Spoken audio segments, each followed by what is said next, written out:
bahwa sebenarnya wabah PMK ini dulu pertama kali ditemukan tahun 1887 di wilayah Malang, Ibu. Di mana hal itu diketahui dari masuknya impor sapi perah dari Belanda. Kemudian pada tahun 1983 itu pemerintah melaksanakan vaksinasi massal. Jadi vaksinasi massal ini untuk pemberantasan PMK memang vaksin seperti yang kita lakukan seperti saat ini ketika COVID gitu. Jadi karena memang virus ini tidak ada obatnya, tetapi dengan vaksin ini adalah memberikan daya tahan tubuhnya ternak sehingga mereka pada tahun 1986 pemerintah Indonesia menyatakan bebas dari PMK. Nah, kemudian pada tahun 1990 secara internasional itu diakui bahwa Indonesia ini memang sudah bebas dari PMK dengan dikeluarkannya resolusi dari OIE nomor 11 tahun 1990.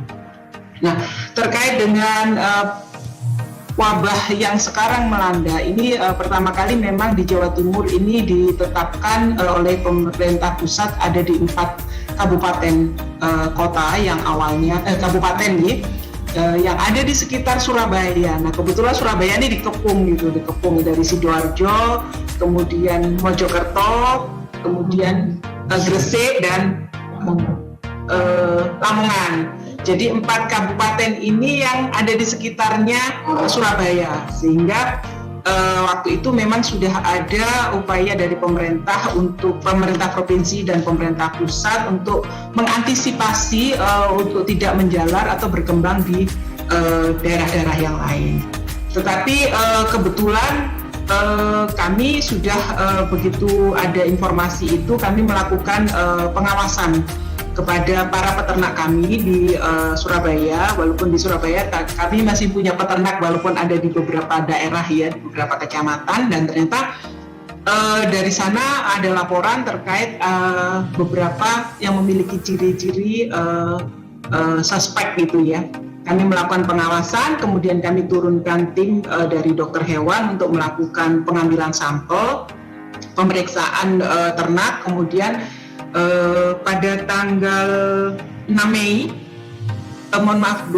Mei itu kami menemukan ada di 3 kecamatan yang kami sudah diambil, 1 itu diambil sampel, yang 2 itu tidak dilakukan pengambilan sampel. Jadi kami melakukan beberapa langkah-langkah strategis untuk mengantisipasi untuk tidak melakukan penularan ke tempat lain. Bagaimana itu terjadi penularan yang di Surabaya itu karena peternak kami itu yang kebetulan lokasinya ada di berdekatan dengan salah satu kabupaten yang terkena wabah, sehingga peternak itu memanfaatkan pekerjanya itu sama dengan pekerja yang ada di lokasi kabupaten sebelah itu, sehingga penularannya bisa dilakukan melalui orang yang merawat ternaknya. Sehingga memang seperti disampaikan oleh Ibu narasumber sebelumnya, ini memang secara prinsip bahwa tidak zoonosis, artinya dia tidak menular kepada manusia, tetapi penularan kepada hewan ternak itu antara 90-100%. Jadi kalau salah-satu ternak itu terkena, maka dalam waktu cepat itu di radius atau di dekatnya peternak itu akan bisa tertular, karena tadi penularannya bisa melalui manusia perantara, kemudian antara hewan itu sendiri melalui air liurnya, kemudian melalui alat-alat yang digunakan untuk merawat ternak tadi berpindah ke ternak yang lain, itu bisa melakukan penularan. Nah, kemarin yang kami lakukan melakukan pengawasan, ternyata peternak yang ternaknya terkontaminasi atau tertular itu adalah menggunakan orang yang sama di dalam merawat ternak yang di Surabaya maupun di Sidoarjo. Nah, sifat virus ini memang cukup cukup bertahan lama di beberapa lingkungan Bapak Ibu sekalian. Jadi tadi bisa menular melalui air, di mana air yang diminum ternak itu apabila terkontaminasi akan juga bisa mengenai, karena air itu bisa bertahan sampai 50 hari. Kemudian di rumput itu 74 hari, di tanah itu antara 26 sampai 200 hari. Kemudian di fesesnya, kalau kering itu bisa 48 hari, sedangkan kalau feses yang basah 8 hari. Makanya ketika kita sudah ditetapkan untuk daerah itu terkena wabah, maka kita melakukan upaya melokalisir untuk tidak mengizinkan arus perpindahan ternak dari satu ke keluar atau masuk ke tempat yang sudah terkontaminasi atau yang sudah kena virus tersebut. Nah, ini yang kami lakukan di 2 kecamatan. Kemarin kami melakukan pengawasan yang melekat supaya tidak terjadi keluar masuk yang akan bisa menularkan pada ternak-ternak yang lain. Untuk antisipasi dalam rangka Idul Adha, biasanya para peternak ini sudah menandon tuh, menyimpan gitu 1-2 bulan itu sudah menyiapkan tempat untuk berjualan.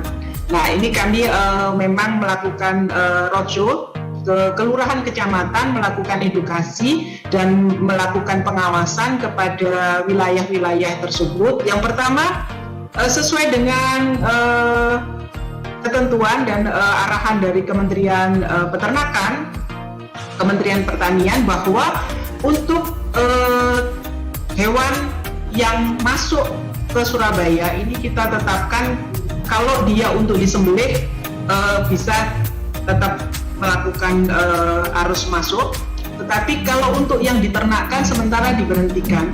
Nah, untuk penyukupan hewan ternak ketika Idul Adha baru diizinkan masuk H-14, jadi hari H-14. Sehingga kami menguatkan bersama-sama dengan teman-teman kelurahan kecamatan untuk melakukan identifikasi kepada para peternak yang akan menyediakan hewan ternak, harus melakukan izin dulu kepada pihak kelurahan dan kecamatan, harus memiliki lahan yang tentunya dilakukan pembersihan secara rutin dan teratur di areal itu, kemudian harus memiliki surat keterangan sehat dari daerah asal. Jadi ketika mendatangkan ternaknya masuk ke Surabaya harus ada surat keterangan sehat dari daerah asal, dan kami nanti akan melakukan pengawasan secara melekat ke lokasi-lokasi tersebut untuk melihat apakah hewan-hewan tersebut mengalami gangguan atau tidak, dan kami nanti juga akan mengeluarkan surat keterangan sehat dari dinas. Betul yang disampaikan Prof. Panca, kemudian Prof. Imam dan Bapak Ibu sekalian, memang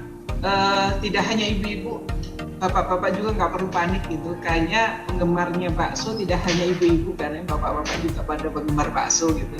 Termasuk sate kambing, kemudian juga penggemar kikil gitu. Sehingga kalau sesuai dengan ketentuan bahwa pemotongan hewan ternak itu harus dilakukan di rumah potong hewan. Nah, di dalam proses masuk di rumah potong hewan itu sudah melalui proses pemeriksaan oleh teman-teman dari dokter hewan, baik itu antemortem maupun postmortemnya. Sehingga ketika datang pertama sudah ada penyeleksian secara administratif bahwa hewan ini sehat dari daerah asalnya. Kemudian juga dilakukan pemeriksaan sebelum disembelih, proses penyembelihan sampai kepada setelah penyembelihan. Kemudian baru didistribusikan di pasar. Sehingga masyarakat atau Bapak Ibu sekalian tidak perlu khawatir, karena tadi proses yang dilakukan oleh teman-teman di rumah potong hewan sudah melalui prosedur yang cukup ketat dengan pengawasan teman-teman dokter hewan, dan distribusi di pasar ini juga melalui proses yang sudah cukup baik. Hanya memang mungkin ada kekhawatiran yang di proses pasar. Di pasarnya mungkin dalam penanganannya, proses penjualannya.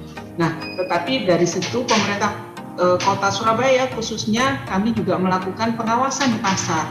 Jadi kami menerjunkan tim bersama-sama dengan Satgas Pangan yang ada dari kepolisian, dari beberapa OPD, baik dari Dinas Perdagangan, kemudian dari kami, ada juga dari teman-teman bagian perekonomian dan beberapa Dinas Kesehatan yang bersama-sama melakukan pengawasan di pasar-pasar, memastikan bahwa pasar penjualan dagingnya, penjualan itu sudah melalui proses pembelian yang benar di RPH. Kemudian kita juga melakukan edukasi bahwa cara menjualnya harus seperti ini loh, supaya bersih, supaya tidak gampang terkena virus, sehingga masyarakat juga lebih tenang untuk yakin gitu kalau belanja tentang daging gitu di pasar-pasar. Sehingga ini memang bagian dari tanggung jawab pemerintah kota bersama stakeholder, karena tidak mungkin kami sendiri, termasuk kami juga bekerja sama dengan teman-teman di PD Pasar. Karena di pasar Surabaya, kalau khusus Surabaya ini yang mengelola pasar tidak hanya perusahaan daerah pasar, tetapi ada yang dikelola oleh LKMK, ada pasar yang dikelola oleh Dinas Perdagangan dan UMKM, ada yang tadi oleh PD Pasar, sehingga kami berkolaborasi bersama-sama meyakinkan dan menjaga, memberikan edukasi kepada para pedagang untuk menjaga kebersihan supaya tadi yang dikonsumsi juga aman. Memang dari hasil evaluasi dan pengawasan kami di lapangan, karena salah satu syarat untuk masuk ke Surabaya adalah dari kabupaten atau kota yang daerah asalnya tidak ada wabah. Tetapi karena Surabaya sendiri sudah ada yang positif, sehingga kemungkinan untuk mendatangkan dari kabupaten kota lain masih dimungkinkan. Seperti kita ketahui bahwa yang masuk ke RPH itu rata-rata dalam satu hari RPH kami itu, kan kami punya 2 RPH nih di Kedurus dan yang di Pagirian. Ini berkisar dalam satu hari itu 150 sampai 250 ekor sapi yang disembelih di sana. Memang ada proses pengawasan yang dilakukan ketika ternak itu datang. Sampai saat ini alhamdulillah masih relatif aman, walaupun memang mungkin akan ada kenaikan harga karena tadi para jagal atau mereka yang mendatangkan ternak tadi memang harus memilih karena harus ada surat keterangan sehat dari daerah asal. Tetapi kami juga sudah melakukan evaluasi termasuk kebutuhan sebenarnya masyarakat Surabaya itu dari konsumsinya yang kami sudah bisa lihat dari data, dan kemudian kami mencoba memprediksi kebutuhannya mulai dari daging, ikan, telur dan sebagainya. Maka substitusi yang menggantikan daging ini masih ada kemungkinan cukup besar karena kita juga di Surabaya menghasilkan produk-produk ikan dari nelayan, dan kami juga di Surabaya juga ada beberapa para pembudidaya ikan yang mungkin juga bisa dikembangkan. Artinya sampai saat ini insya Allah masih dalam kondisi yang cukup aman, cuman memang kita mengantisipasi permintaan yang akan cukup besar sebenarnya menjelang Hari Raya Idul Kurban. Nah ini yang memang sesuai dengan ketentuan pemerintah pusat bahwa dalam rangka wabah ini diantisipasi bahwa boleh diizinkan masuk kalau untuk diternakkan atau dipelihara ini untuk korban itu H-14. Pada posisi kalau mereka mendatangkan untuk disembelih itu tidak ada batasan, sehingga insya Allah sampai saat ini masih cukup.